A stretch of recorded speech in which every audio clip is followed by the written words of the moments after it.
Hello there you guys, welcome to one of my videos. Going to be giving you my predicted 11 for Manchester United's game against Aston Villa. So obviously Solskjaer is expected to make 11 changes. I'm going to go with the 4-2-3-1 formation. So in goal, David De Gea.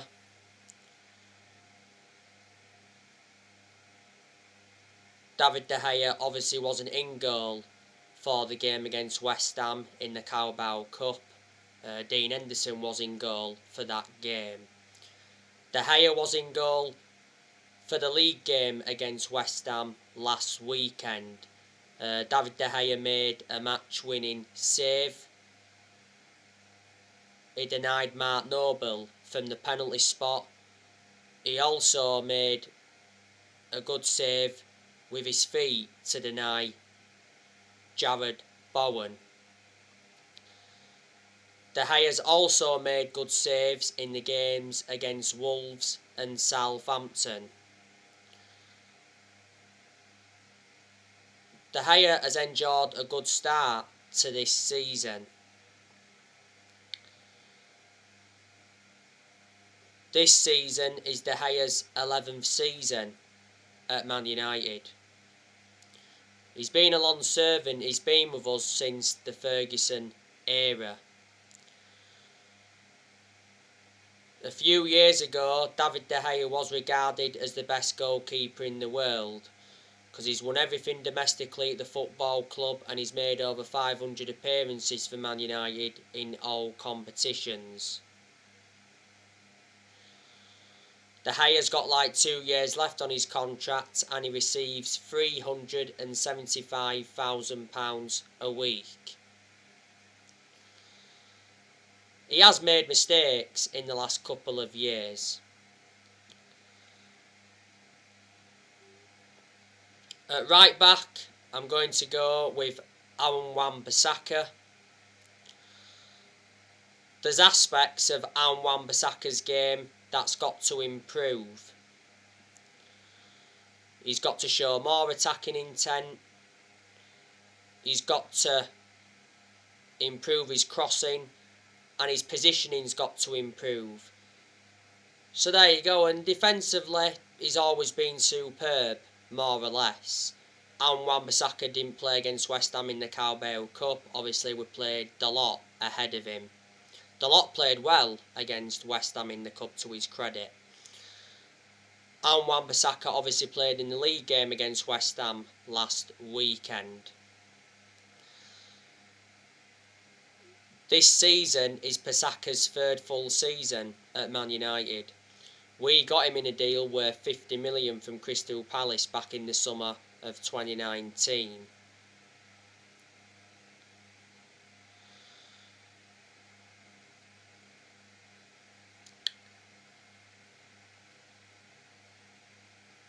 The two centre-backs, Raphael Varane and Harry Maguire.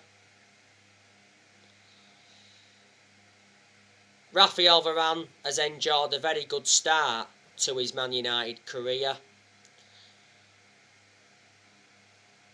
I thought he was good against West Ham in the league last weekend.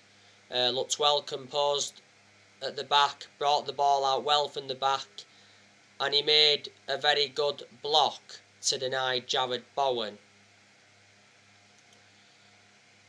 Varane also did well on his home debut against Newcastle a couple of weeks ago. He was unlucky not to score from that diving header. He also did well on his debut against Wolves, looked well composed in that game. Varane to Man United was official just before kick-off against Leeds, which was the opening day. We got Varane in a deal worth 41 million with add-ons included. We paid like 34 million up front. Varane signed a 4-year contract with Man United with an option of a 5th year. and Varane got given the number 19 shirt.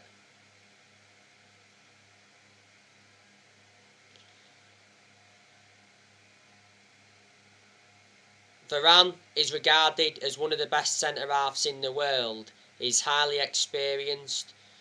He's got a very good pedigree as a player. Varane won a lot of trophies when he was at Real Madrid. He was a long-serving player at Real Madrid. He endured 10 years with them, so he did remain loyal to them for a long time.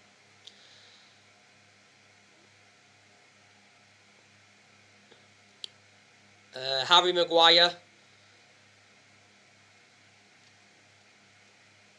Obviously played against West Ham last weekend in the league. Don't think he was that good. Obviously Maguire made a mistake in that game, which could have been costly, but that led to one of Jared Bowen's chances. Did that mistake from Maguire. Maguire has had his good games at Man United. He's also had his bad games, but like I've mentioned, we should get the best out of him now with Varane alongside him. Maguire was a big miss for us towards the end of last season because he had ligament damage in his ankle. We overpaid for Harry Maguire, got him in a deal worth 80 million from Leicester, so he's the most expensive centre-half in the world at the moment and the second most expensive signing at the club behind Pogba. Varane or Maguire didn't feature against West Ham in the Carabao Cup. Obviously against West Ham in the Cup we went with Bailly and Lindelof.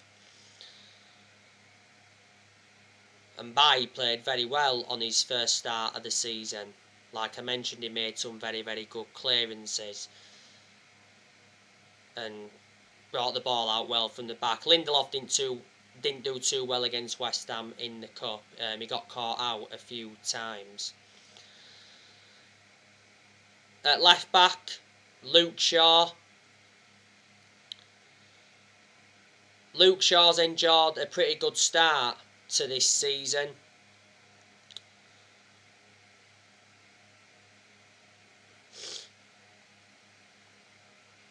Luke Shaw played against West Ham in the league last weekend.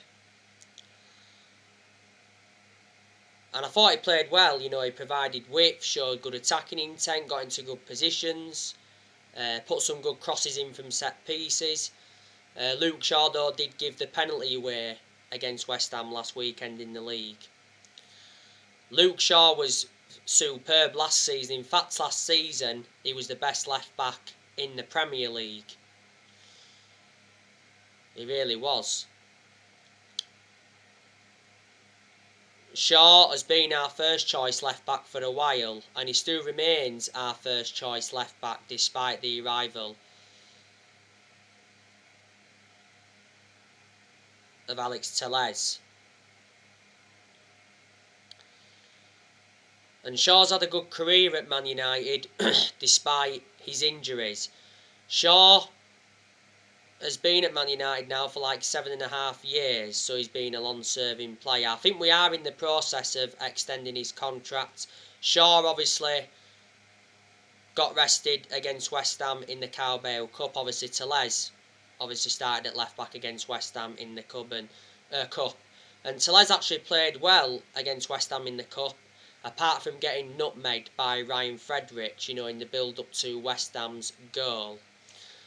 But I thought Telles against West Ham in the Cup, he got forward well, got into good positions, and he put some dangerous crosses into the box. The centre midfield, I'm going to go with Fred and Scott McTominay.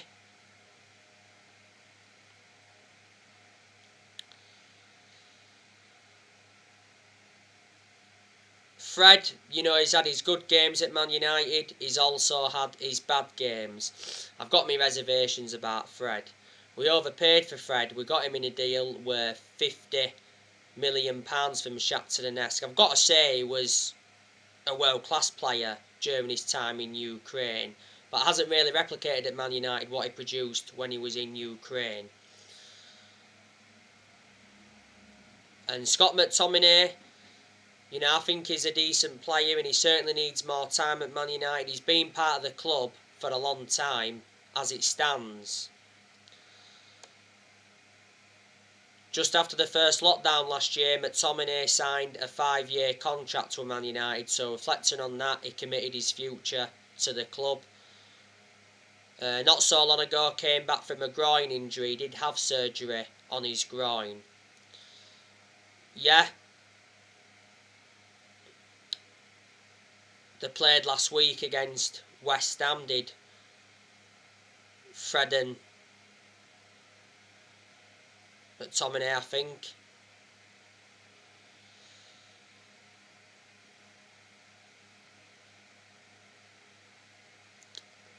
Fred or McTominay didn't play in the cup yesterday, you know, they were rested. Obviously we went with Matic and Van der Beek against West Ham in the cup, and I thought Matic and Van der Beek controlled that midfield really well.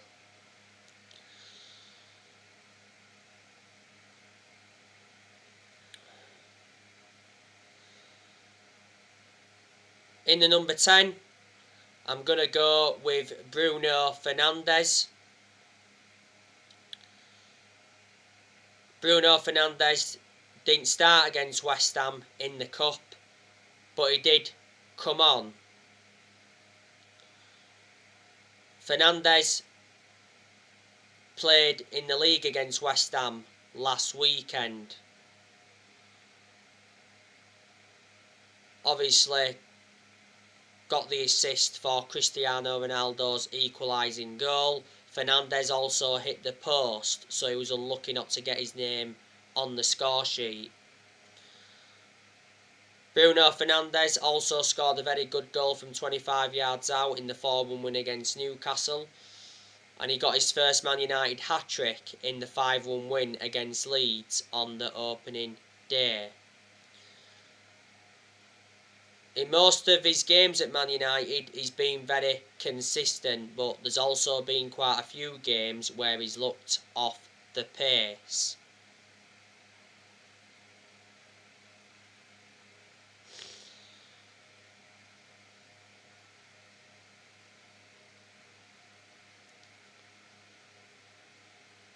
But we have overplayed him. As you all know, Bruno Fernandez is close to signing a new 5-year contract with Man United worth £250,000 a week after the signing of Cristiano Ronaldo. Fabrizio Romano mentioned not so long ago that talks have been ongoing since July between Man United and the agent of Bruno Fernandez over a new contract. At the moment, Fernandez has got a contract with Man United till 2025. There's an option of a further 12 months. Fernandez wants to stay at Man United. He's made that clear. Last season, he won Player of the Year and he's won Player of the Month a few times, reflecting on his good performances. And we got Fernandez from Sporting Lisbon back in January 2020.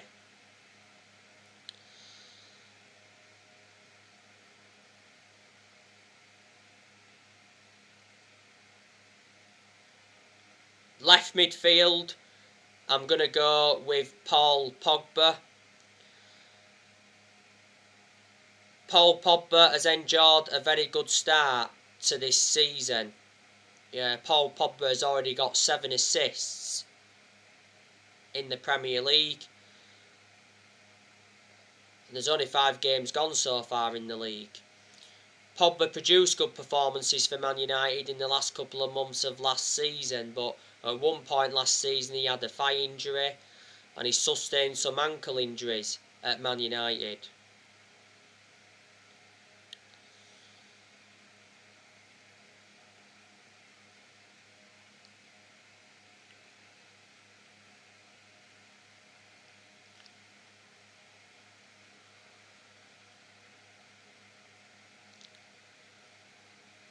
Now I hope Paul Pogba signs a new Man United contract. Before the start of this season, Pogba rejected a new Man United contract. Pogba's current contract at Man United expires next summer. Earlier on this season, it said that Pogba is very likely to leave Man United on a free next summer. Now, the Daily Express said not so long ago that Man United are reportedly set to make Pogba the highest paid Premier League player of all time by offering a new long-term deal which would see Pogba earn around £400,000 a week. Pogba receives 290 grand a week at the moment. Now, Paul Pogba's agent Minio Raiola said the other week that Pogba could return to Juventus from Man United on a free next summer. He did mention that Turin is still in Paul Pogba's heart.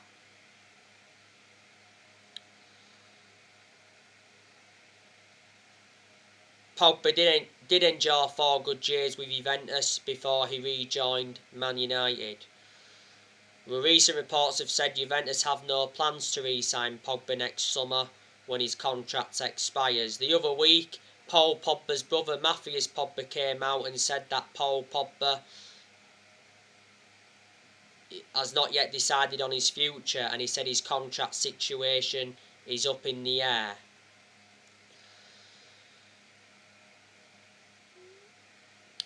Real Madrid have been relentlessly linked with Pogba. So too have PSG.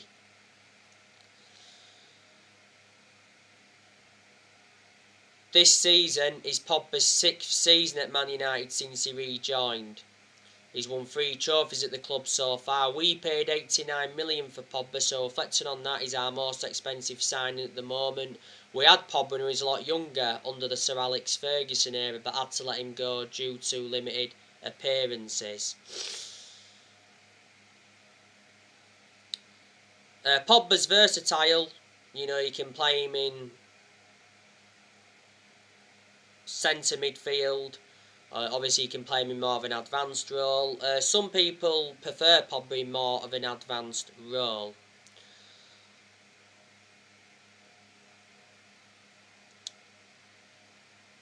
Yeah, Pogba played no part against West Ham in the Carabao Cup. Obviously, it was Jadon Sancho that started on the left against West Ham in the Cup.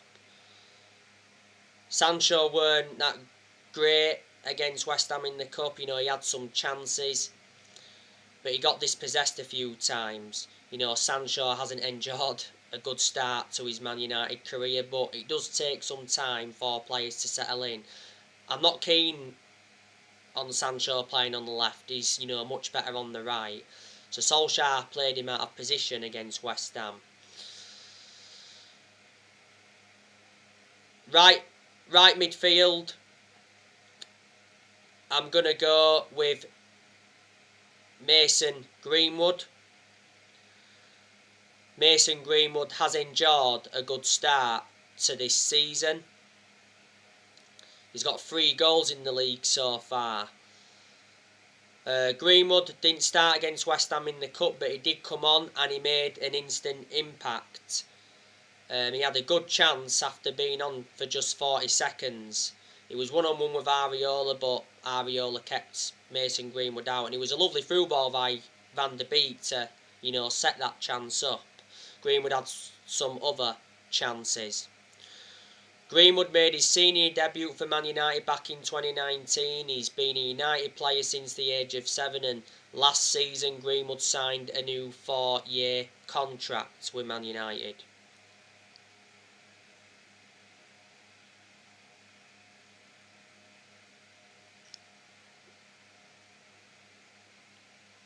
He deserved a new contract, so reflecting on his good performances.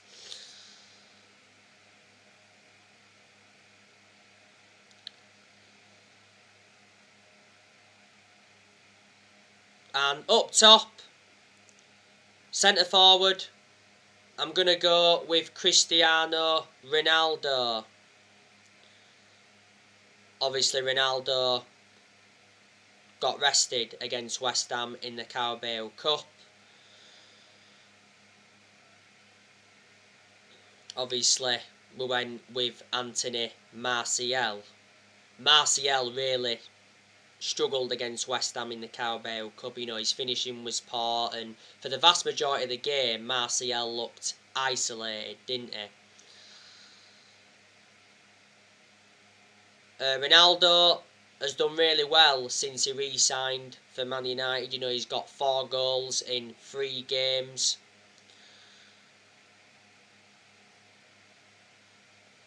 He's going to do really, really well in his second spell.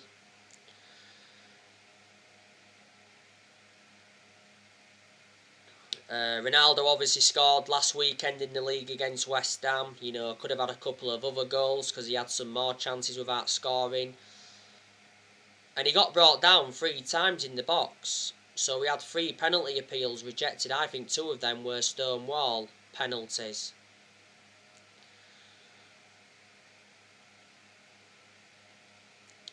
Solskjaer did mention the other week that it's not impossible to leave Ronaldo out of the team. You know, Solskjaer said he doesn't have to play him for every game.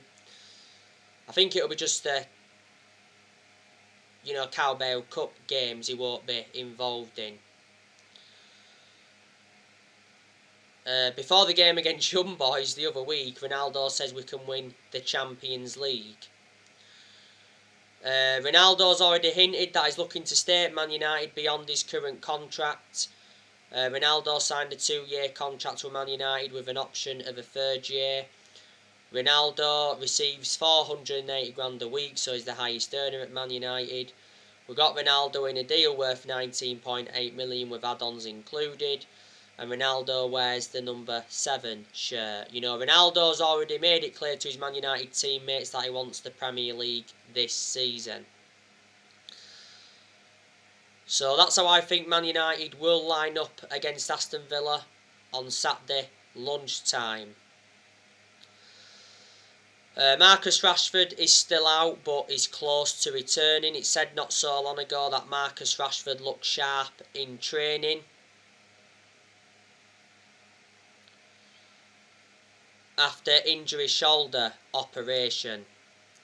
When Rashford comes back though, we will look much better, and I think Edison Cavani is absent, so they're the 2 injuries we've got now. That's it. Manchester United need to respond to the 1-0 defeat to West Ham in the Carabao Cup. And I'm expecting Man United to beat Villa because we have enjoyed a good start to the Premier League season. We've won 4 games out of 5 so far. We are 3rd, but we are joint top on points with Chelsea and Liverpool. The last time Aston Villa beat us at Old Trafford was back in 2009. Agbonyahal scored.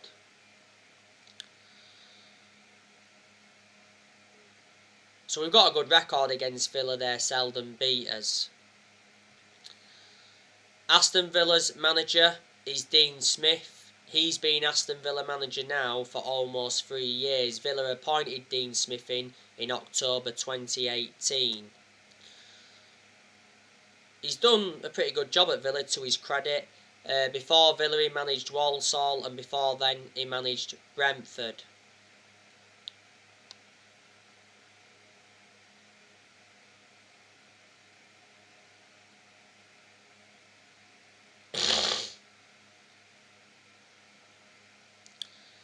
I think Villa have got a pretty good squad now. Obviously, Danny Ings has made an impact at Aston Villa.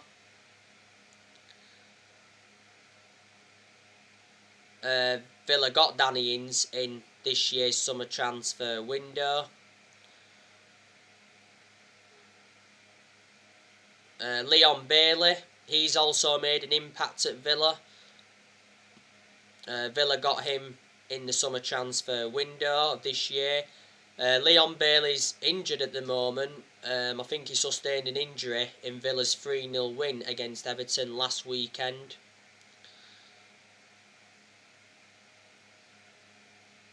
Trezeguet, you know, he's definitely one of Aston Villa's key players. He's actually out with injury. El Ghazi, he's one of Aston Villa's key players. Ollie Watkins has made an impact at Aston Villa. I think he'll be in contention to play in this game. Bertrand Traore, you know, I like him. He's good.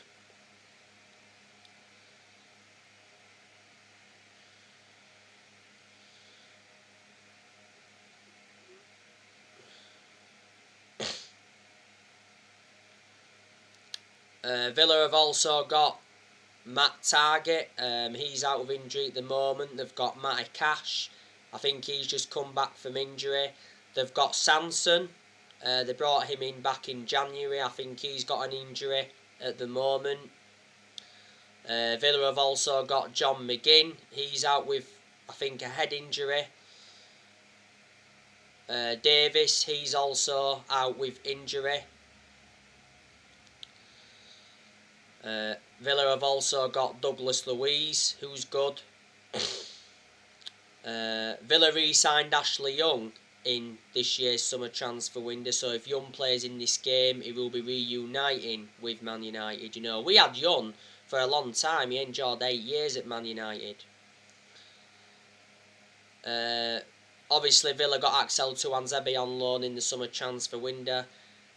Can't play in this game because it's his parent club. They've got Buendia as well. They brought him in the summer transfer window, and Villa have also got Ross Barkley. Tyrone Mings have got him. He's definitely one of Villa's key players. Very good centre half. Man United have been linked with him before. Don't forget, in the summer transfer window, Villa lost Jack Grealish. He went to Man City. Villa, though, got £100 million for him. They lost a few other players as well, and they also lost Tom Heaton. You know, he left Villa on a free and he came to us.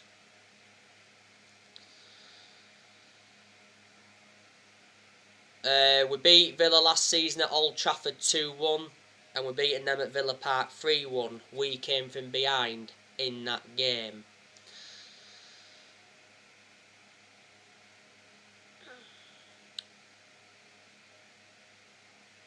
Obviously, after Villa, we do play Villarreal in the Champions League. That'll be our second match of the group. And then I think after Villarreal, it's Everton in the league. So anyway guys, that's everything to update for today. Drop your comments, likes below on the channel. If you do, consider subscribe as always, and take care. God bless. See you all again very, very soon.